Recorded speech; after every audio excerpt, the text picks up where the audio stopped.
Voy a compartirles el documento. Bien, jóvenes, no sé si hasta el momento vamos bien, o sea, si voy muy rápido, ustedes me pueden decir, ¿verdad? Voy muy rápido, muy lento, no sé. Si hay algo que no quedó claro, puedo repetirlo, ¿verdad? Bien, eh, ustedes me dicen entonces, ¿verdad? Estamos en lo que es fuerza electromotriz. Bien, la fuerza electromotriz dijimos que era una influencia, ¿verdad? Que hace, es una influencia que tiende a hacer que un objeto vaya de un potencial menor a uno mayor, ¿verdad? Eso es el propósito de una fuerza electromotriz, ¿verdad? Aunque en realidad no es una fuerza porque no tiene unidades de fuerza, ¿verdad? Que son newton. En el caso eléctrico, la fuerza electromotriz tiene unidades de voltios. Bien, entonces habíamos en la clase anterior estudiado este tema de la fuerza electromotriz. Aquí tenemos una batería, ¿verdad? Dijimos de que la batería es la fuente más común de FEN.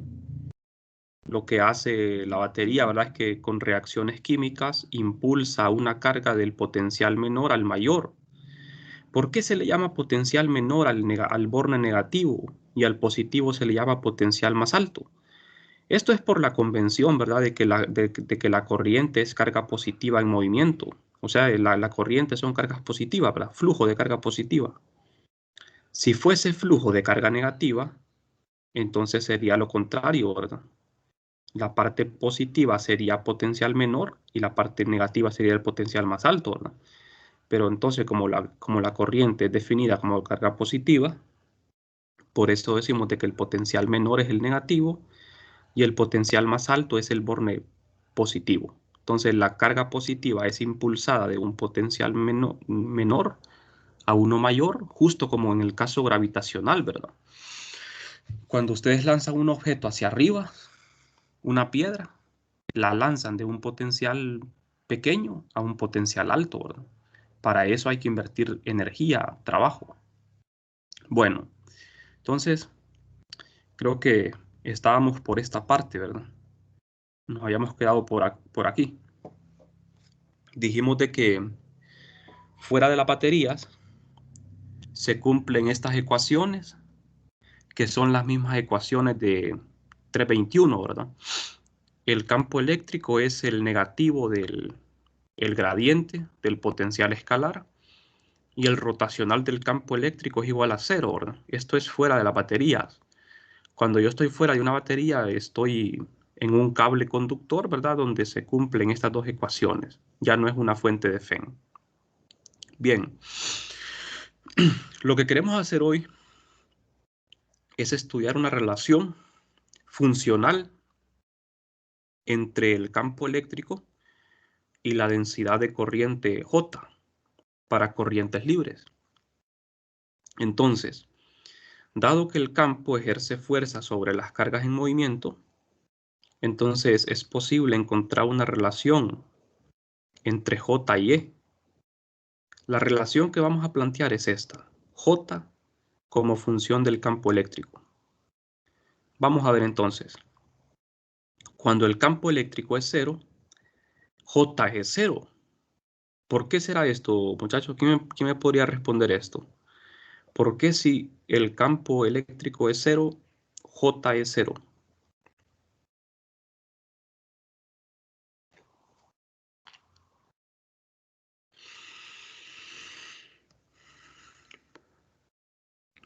¿Por qué existe esta condición? J es la densidad de corriente, ¿verdad? Libre. Libre porque estamos en conductores, ¿verdad? Estamos hablando de conductores que tienen cargas libres. Entonces, J depende del campo. Si no hay campo eléctrico, no hay corriente. ¿Por qué? ¿Por qué razón?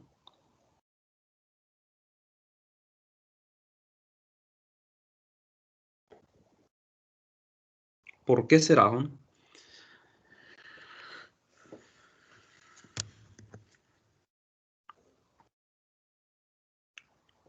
¿Alguien tiene alguna idea? qué pasa cuando una carga siente un campo eléctrico?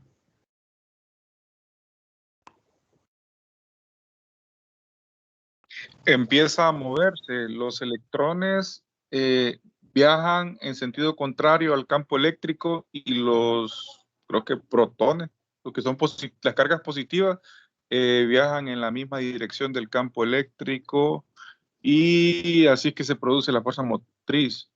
Sí, exacto, así como usted lo dijo, ¿verdad? ¿Cómo se llama usted? Ariel Kanaka. Ariel, ¿verdad? Ariel es usted, bien. Sí, así como lo dijo Sí. Ariel, ¿verdad? Exactamente así. Cuando una carga siente, independientemente de su signo, ¿verdad? Cuando una carga siente un campo, se mueve inmediatamente. Entonces, en un conductor, si no hay campo, las cargas no se van a mover, no hay corriente. Si no hay movimiento de carga, no hay corriente, ¿verdad? Entonces, como J depende del campo y si no hay campo, tampoco va a haber corriente. Es bastante simple, ¿verdad? La relación.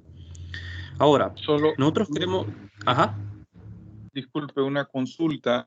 ajá. Entonces, lo que nosotros vimos en 321 con respecto al campo eléctrico, que las cargas estaban estáticas, era como algo imaginario o Es como idealizado, porque realmente idealizado, no, sí. no pasaba. Sí, no, en realidad sí pasa, fíjese. Sí ocurre, Pasa. no es ficción eso. Porque, por ejemplo, ¿se acuerda del ejemplo que pusimos ayer, verdad? Voy a retroceder. Eh, Creo que fue, vamos a ver, este. Este es un pedazo de metal, un conductor. Imagínense que este es un conductor, ¿verdad? Un alambre de cobre. Si usted, por ejemplo, eh, hace pasar un campo eléctrico, digamos que usted genera un campo eléctrico en el espacio, ¿verdad? Y lo hace pasar a través de este conductor. ¿Qué va a pasar? Las cargas se van a mover, ¿verdad? La carga positiva se va a mover hacia un lado y la negativa hacia otro. Va a haber un momento en el que hay corriente, ¿verdad? La corriente va en la dirección del campo eléctrico, ¿verdad? Porque la corriente se define como la carga positiva. Pero ¿qué va a suceder? Todos los conductores en 321 decíamos de que estaban en equilibrio, ¿verdad? Lo que sucede es que después de un tiempo, este conductor eh, va a tener toda la carga negativa en un extremo y toda la carga positiva en otro extremo. Entonces, ¿qué va a pasar después de un tiempo? La corriente va a pararse porque ya no va a haber más carga moviéndose. Entonces, lo que sucede es que en este extremo, como tengo carga negativa y en este extremo positiva, esto crea un campo. Y como el campo siempre apunta de lo positivo a lo negativo, este campo contrarresta el campo externo y lo cancela. Entonces decimos de que dentro de un conductor el campo es cero. Eso fue lo que estudiaron en 321, ¿verdad? Y eso es cierto, eso se puede dar, ¿verdad? Pero, ¿qué es lo que pasa si uno quiere mantener una corriente constante? O sea, que las cargas no se detengan. Lo que tiene que hacer uno es alimentar esto con una fuente, ¿verdad? Una batería. Si usted conecta este cable a los bornes de una batería, entonces la corriente no va a parar. El problema es que si no está conectado a los bornes de una batería, a una fuente de alimentación, la corriente se va a parar. Vamos a tener corriente solo en un tiempo. Lo que pasa es que en 321 nosotros estudiábamos este tipo de conductores, pero en el equilibrio, ¿verdad? Ya cuando habían alcanzado el equilibrio. ¿Se acuerdan de eso, verdad? De que teníamos una esfera, por ejemplo, y las cargas comenzaban a moverse hacia la superficie. Y una vez que llegaban a la superficie, la carga se detenía, quedaba en reposo, ¿verdad? Entonces, eso sí es cierto, ¿verdad? Lo que pasa es que nosotros acá lo que hacemos es que como tenemos una fuente de FEN, entonces la corriente no va a parar gracias a esa fuente, ¿verdad? Bueno, entonces, nosotros vamos a estudiar una clase especial de conductores isotrópicos, homogéneos y lineales. Vamos a comenzar únicamente con el conductor isotrópico y lineal. IL, ¿verdad? Isotrópico lineal. ¿A qué se refiere esto de isotropía y linealidad? No sé si alguien nos recuerda. ¿Qué es isotropía y linealidad? Cuando decimos de que el conductor es isotrópico, ¿nos referimos a qué?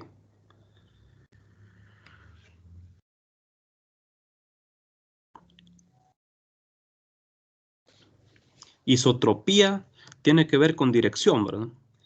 Significa que en un material, en un conductor, en todas las direcciones, las propiedades son las mismas. En cualquier dirección que apunte el campo eléctrico, las propiedades son las mismas. Y linealidad se refiere a la forma que tiene la ecuación, ¿verdad? Ustedes ven que esta ecuación es una ecuación lineal. Esto que aparece aquí, la constante phi, perdón. Esta sigma se llama conductividad. Es una constante para cada material. Entonces, para un material determinado, esta ecuación es lineal. Es como la ecuación y igual a mx más b, ¿verdad? La ecuación lineal de una recta. Entonces, esta ecuación es lineal. Ahora, si el campo estuviese al cuadrado o al cubo, ya no sería lineal. Entonces, decimos que es lineal por la forma de la ecuación, ¿verdad? Porque está elevado a la primera potencia el campo. Y es isotrópico porque no importa la dirección. En todas direcciones, las propiedades son las mismas. Bueno, entonces, tenemos no confundan esta letra con la densidad de carga superficial, ¿verdad? Esta es conductividad. La conductividad, ¿verdad? Los metales son buenos, tienen un valor de conductividad bien alto, son buenos conductores. Entonces, la unidad de la conductividad es el ohmio por metro a la -1. Esta ecuación es una ecuación constitutiva, ¿verdad? Es una ecuación constitutiva, J igual a sigma por E. A esta famosa ecuación se le conoce como la ley de Ohm, ¿verdad? Lo que pasa es que no es así como a uno se la presentan, ¿verdad? Es una ecuación constitutiva, bien. Entonces, esta constante es independiente del campo eléctrico. No depende del campo, depende de las propiedades del material. Cada material va a tener un valor de sigma, ¿verdad? De conductividad. Bueno, puede ser función de la posición y la temperatura, ¿verdad? Eso sí, la temperatura y la posición dependen. Precisamente, nosotros vamos a imponer aquí una condición de que esta constante, esta sigma, no dependa de la posición. Si no depende de la posición, decimos de que el conductor es homogéneo también. Bueno, eso de la temperatura nosotros no lo vamos a tomar en cuenta en la clase, ¿verdad? No vamos a hacer cálculos tomando en cuenta la temperatura, pero sí es importante la temperatura, ¿verdad? En los imanes, por ejemplo. Ustedes no sé si saben de que los imanes, ¿verdad? Con la temperatura, por ejemplo, si yo lo caliento, lo arruino, ¿verdad? El imán pierde su magnetización, ¿verdad? Cuando se calienta. Es porque la temperatura es muy importante. Hay una temperatura que se llama temperatura de Curie, ¿verdad? Temperatura de punto crítico. Eso lo vamos a dejar ya para final de la clase, ¿verdad? Bueno, entonces vamos a ignorar la temperatura. Vamos a tomar en cuenta la posición nada más. Si el material, además de ser isotrópico y lineal, también es homogéneo, o sea que la conductividad va a ser constante. En todos los puntos del material va a tener el mismo valor. A eso se refiere con homogéneo, ¿verdad? Entonces, al tener esa condición, la conductividad es una característica del material. Fíjense bien, esto es muy importante. Siempre que les digan un conductor IHL, significa que esta conductividad es constante. Porque muchos estudiantes, ¿verdad? Cuando ven un problema dicen, el conductor es IHL, pero ¿quién es el valor de conductividad? No, el valor de la conductividad ya lo están dando, ¿verdad? Les están diciendo que es una constante. Porque si solo es IL, significa que sigma no es constante, es variable. Depende de la posición, ¿verdad? Tiene que ser función de una posición, de X, Y o Z. Entonces, al tener esta condición de que el material es IHL, se satisface la ecuación de Laplace cuando la corriente es constante. Vamos a ver. Cuando la corriente es constante, la ecuación de continuidad me queda que la divergencia de J es 0. Y como JF es igual a esto, obedece esta ecuación. Si yo sustituyo esta J aquí en la divergencia, entonces como esta es una constante, puede salir de acá y me queda esto. ¿Qué fue lo que hicimos acá? El campo eléctrico lo sustituyo por el negativo del gradiente de sigma, de phi quiero decir, que es el potencial eléctrico. Al hacer el producto punto de Nabla consigo mismo, me queda el laplaciano, ¿verdad? Me queda el operador laplaciano actuando sobre phi. Y el operador laplaciano sobre phi es la ecuación de Laplace. Esto que ven aquí ustedes es la ecuación de Laplace. En 321 no se estudia, ¿verdad? Solo se menciona. Esta ecuación de Laplace es muy importante porque es importante desde el punto de vista tanto físico como matemático, ¿verdad? La ecuación de Laplace es toda una rama de la matemática para resolver esta ecuación, ¿verdad? Incluso hay una rama de la matemática que se llama análisis armónico, que tiene que ver con esta ecuación. Ahí donde ustedes ven esta ecuación tan pequeña, ¿verdad? Es bastante importante. Esta ecuación, la característica es que es igual a 0, ¿verdad? Si no es igual a 0, se llama ecuación de Poisson, ¿verdad? Entonces, cuando el operador Nabla sobre phi, o sea, el laplaciano sobre phi es igual a 0, se llama ecuación de Laplace. Cuando es diferente de 0, es ecuación de Poisson. Bien, entonces, lo importante aquí es recordar esto, ¿verdad? Que cuando la corriente es constante y el material es IHL, se satisface lo que es la ecuación de Laplace. ¿Qué es esto? Bueno, no sé, hasta el momento hay alguna pregunta. Vamos a pasar entonces a lo que es la ley de Ohm, que es el tema más importante de hoy. Entonces, la ley de Ohm, que ustedes ya la manejan muy bien, ¿verdad? Me imagino que la mayoría estudian ingeniería eléctrica, ¿verdad? No es una ley, ¿verdad? Para empezar, porque es un enunciado sobre un cierto material, ¿verdad? Sobre ciertos materiales.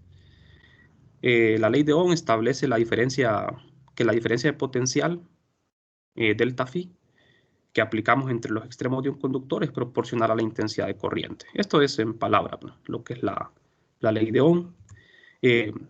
Vamos a estudiar las dos versiones, que son la microscópica y la macroscópica. En forma microscópica, la ley de Ohm se establece exactamente como lo hicimos al inicio. Esa ecuación constitutiva, J igual a sigma por E, es la ley de Ohm. Pero esta es la ley de Ohm en forma microscópica. ¿Por qué se le llama microscópica?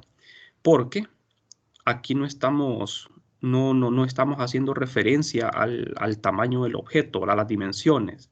Estamos únicamente, o sea, esta ecuación se aplica en un punto en específico. En un punto donde estamos evaluando el campo eléctrico.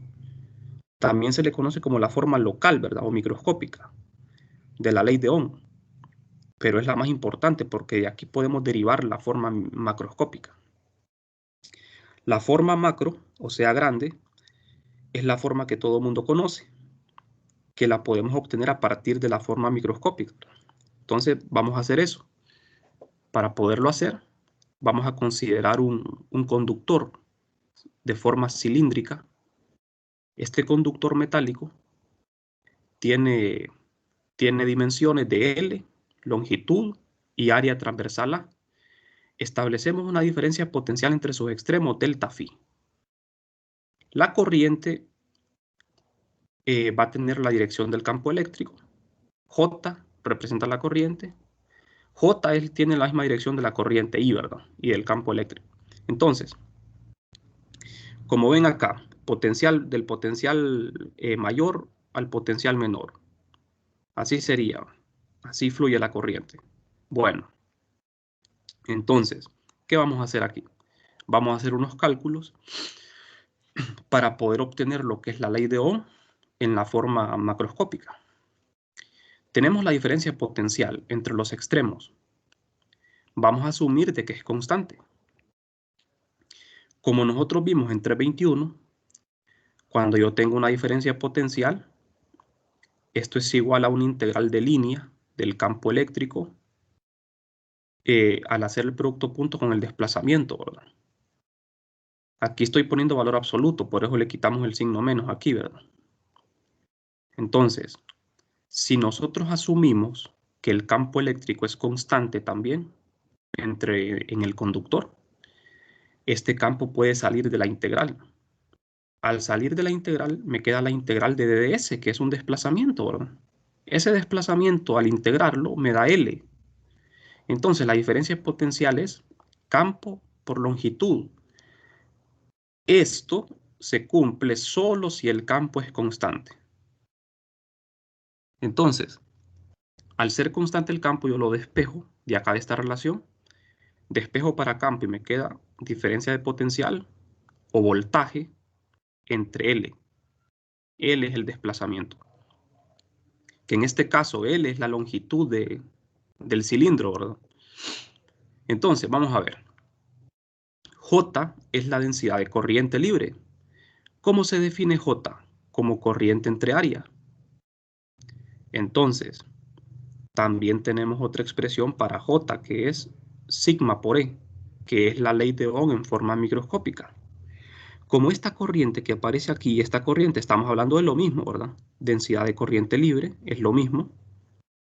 Entonces, si yo sustituyo esto, corriente entre área, aquí en el lado izquierdo, y sustituyo el campo eléctrico por esto aquí en el lado derecho, me queda esto. Entonces, ahora lo que vamos a hacer es despejar para la corriente. Despejo para la corriente y tenemos esto. Ahora bien, vamos a simplificar un poco esta ecuación. Aquí tenemos conductividad por área, área transversal del cilindro, ¿verdad? Y L, área y L, longitud y área. Entonces, esto lo podemos escribir de esta manera.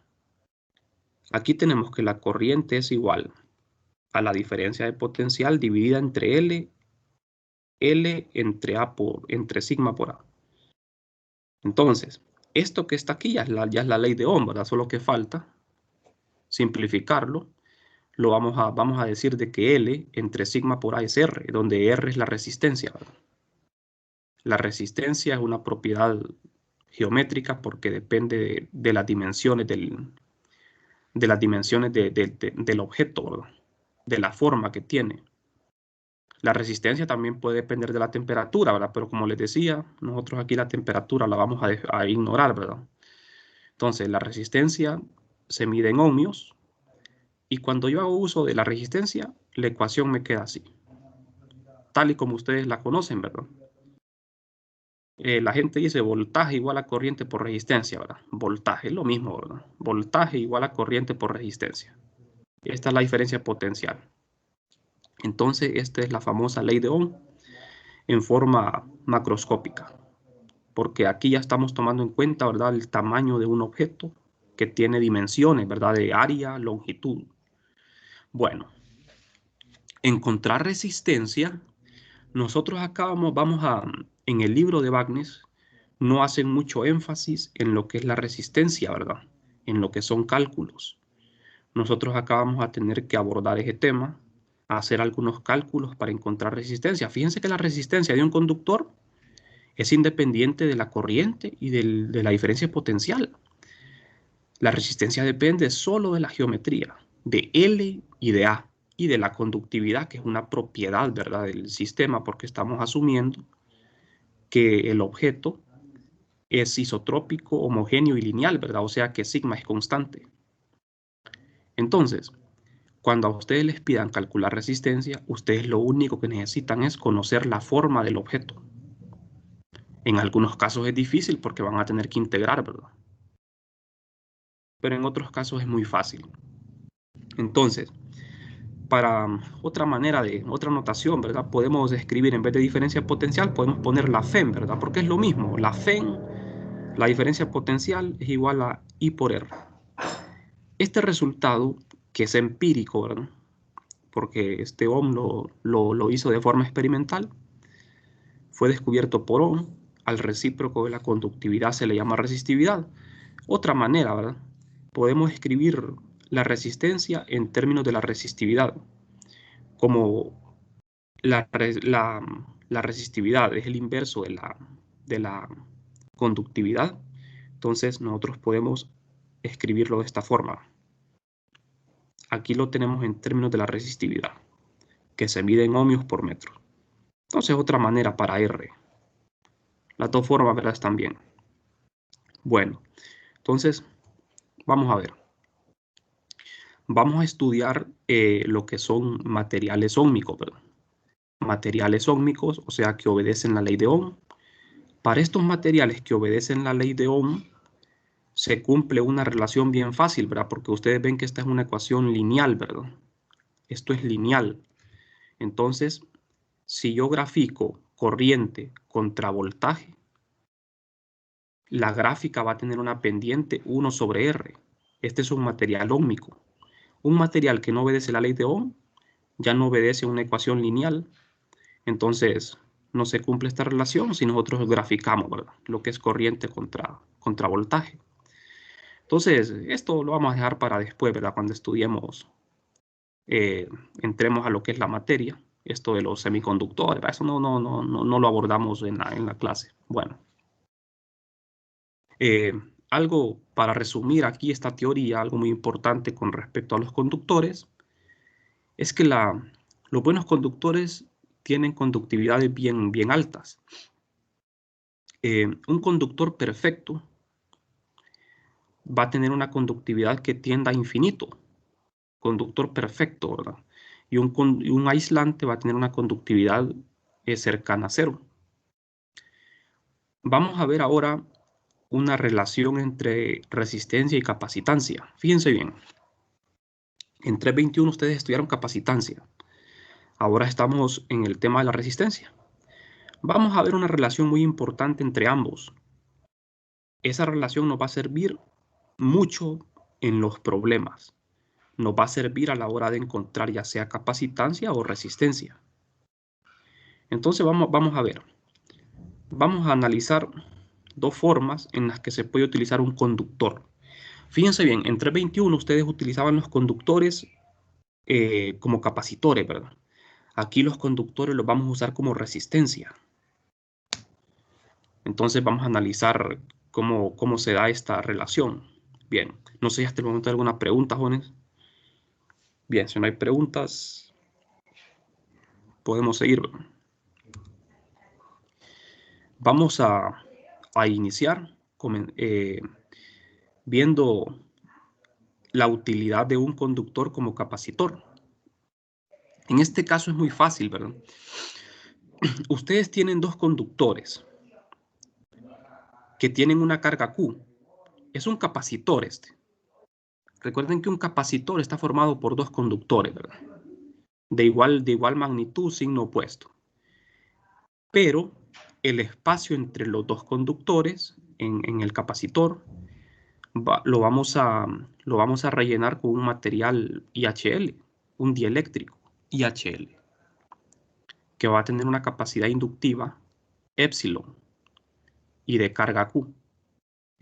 La Q es la carga del capacitor, ¿verdad? Entonces, no sé si ustedes recordarán 321. ¿Qué sucede cuando a un capacitor se le introduce un dieléctrico? ¿Qué le sucede al capacitor?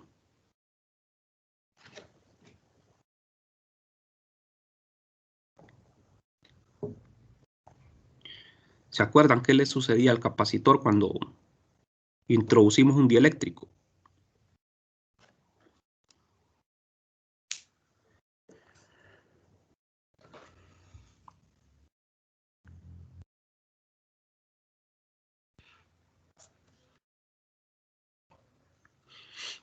Aumentaba la capacitancia. Sí, ¿verdad? Exactamente. Exactamente, así como lo dijo usted. Aumenta la capacitancia. Es una ventaja, ¿verdad?, de usar dieléctricos. Casi en todos los resistores, quiero decir, los capacitores comerciales, ¿verdad?, usan dieléctricos para poder aumentar lo que es la capacitancia de una manera eficiente, ¿verdad?, sin tener que aumentar la distancia entre las placas. En vez de aumentar la distancia entre las placas, mejor introducen un dieléctrico, es más fácil. Entonces, este material dieléctrico tiene una permitividad epsilon. La permitividad, jóvenes, no sé si recuerdan, el significado de la permitividad es cómo afecta el campo eléctrico a este medio. La forma en que el campo afecta a un medio se mide por la permitividad.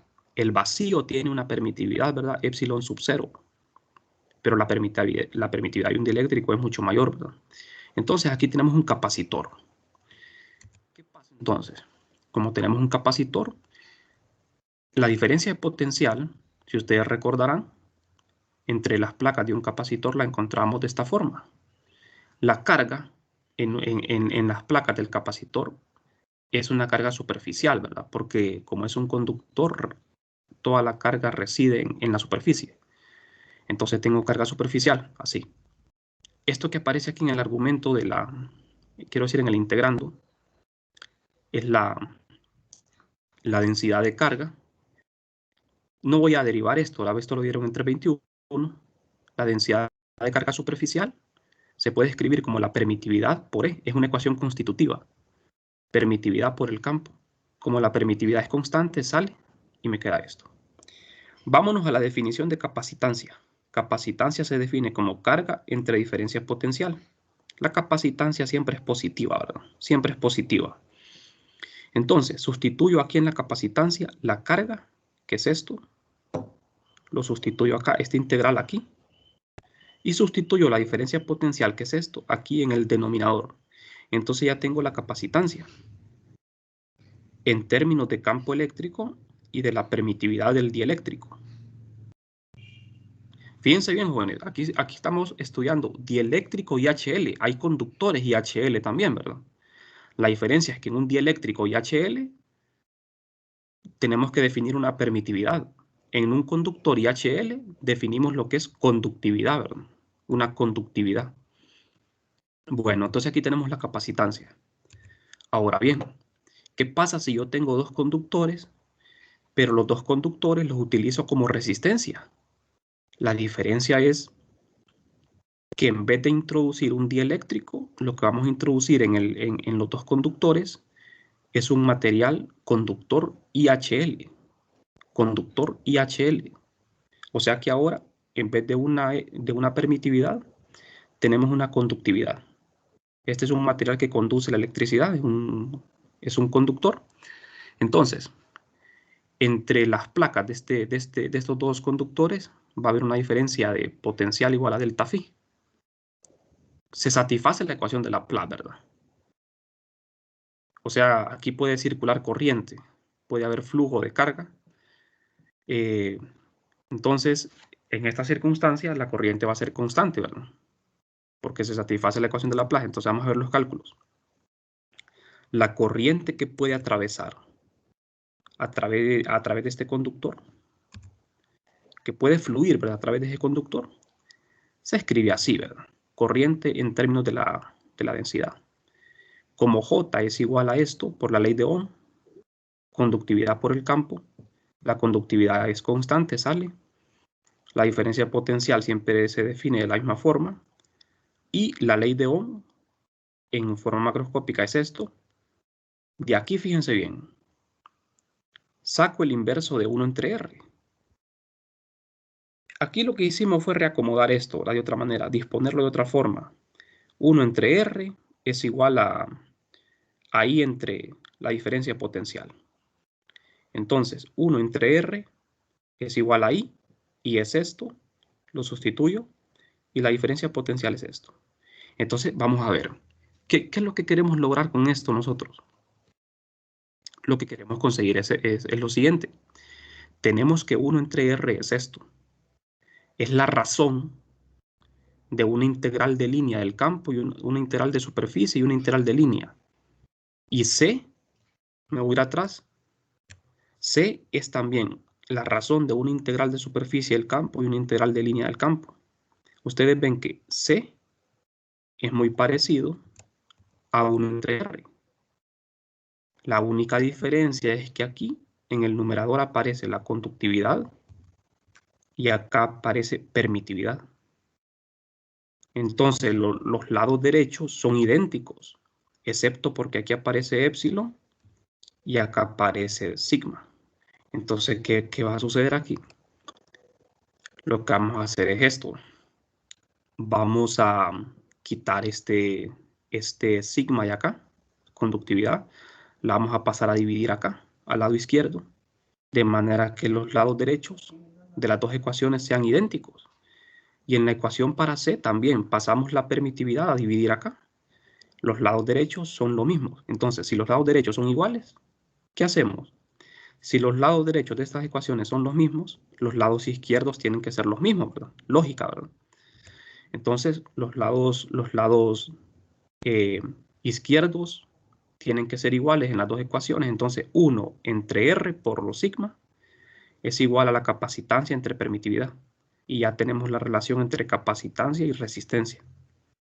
Entonces, acomodando esto de otra forma, multiplico R por C y me queda que R por C es la permitividad del material IHL, del dieléctrico, entre la conductividad de un conductor IHL. Esta es la relación entre resistencia y capacitancia. Pues no sé, jóvenes, si tienen alguna pregunta hasta el momento. ¿Para qué nos va a servir esta relación? Nos va a servir en algunos casos para encontrar capacitancia o en otros para encontrar resistencia. Por ejemplo, a veces, ¿verdad? No podemos medirse de forma indirecta, ya que es más fácil medir la resistencia mediante un voltímetro. Ustedes pueden medir la resistencia y de aquí despejar para lo que es la capacitancia. Claro que tienen que conocer, ¿verdad?, lo que es la permitividad y la conductividad. La permitividad, recuerden que se define para un dieléctrico y la conductividad en un conductor, ¿verdad? Bueno, entonces no sé si hay alguna pregunta. Una consulta. Ajá. Con respecto a sigma, ¿verdad? Veo que tiene 3 significados. Uno es el de densidad superficial de carga. El otro es densidad superficial, pero de corriente. Y también Ajá. significa conductividad. O sea que Sí, esa sí. misma... Sí, entiendo. Ese es un problema, ¿verdad? Porque como no hay tantas letras para nombrar eso. Entonces, bueno, ahí no queda de otra que aprenderse estas ecuaciones, ¿verdad? En las relaciones, porque cuando la definimos así, en esta ecuación, es conductividad. Generalmente, cuando es densidad de carga, por ejemplo, si en un problema a usted le aparece densidad de carga, conductividad también, las dos, a la densidad de carga se le coloca un subíndice, en el libro de Wagner, un subíndice CH, por carga en inglés, ¿verdad? Le colocan un subíndice CH para denotar que es carga, para no confundirlo con conductividad. Y cuando lo escriben así, simplemente se refiere a conductividad. Entonces, es buena pregunta esa, ¿va? De ahora en adelante, cuando usemos densidad de carga volumétrica o superficial, le vamos a poner un subíndice CH para denotar que es carga. Lo mismo va a pasar, ¿verdad? Para no confundirlo con la resistividad. Por ejemplo, ustedes ven que la resistividad se usa el mismo símbolo de la densidad de carga volumétrica. Entonces, cuando usted tenga densidad de carga volumétrica, le va a poner un subíndice CH, porque es carga. Y cuando es así, simplemente ρ es resistividad. Entonces, creo que en la clase de hoy nos quedaremos por aquí, ¿verdad? Porque ya mañana vamos a pasar a lo que es estudiar la potencia. Ya vamos a terminar, ¿verdad?, con este capítulo. Recuerden que este capítulo se va a evaluar en teoría. La primer prueba es teórica, la segunda es práctica. Sobre el capítulo 12, ¿verdad? La primera prueba sería el lunes de la siguiente semana. Entonces traten de ir viendo los videos, ¿verdad? Yo les subí al aula virtual por si alguien ha perdido clase. Bueno, entonces si no hay preguntas, nos quedaríamos Una por consulta aquí. del Ajá. capítulo 12, todas las secciones del capítulo 12. Sí, del capítulo 12 entra todas las secciones. Es bastante largo el capítulo. Por eso es que tenemos tiempo, tenemos 2 semanas para ver el capítulo 12, ¿verdad? Y todavía nos hace falta hacer problemas, ¿verdad? Entonces, esta semana vamos a terminarlo y vamos a ver algunos ejercicios. Y vamos a ver cómo se desarrolla esta semana, ¿verdad? A ver si podemos avanzar bastante o nos quedaría pendiente para la siguiente. Bien, entonces traten de ir estudiando, ¿verdad?, dándole lectura a lo que es el libro. para complementarse, ¿verdad?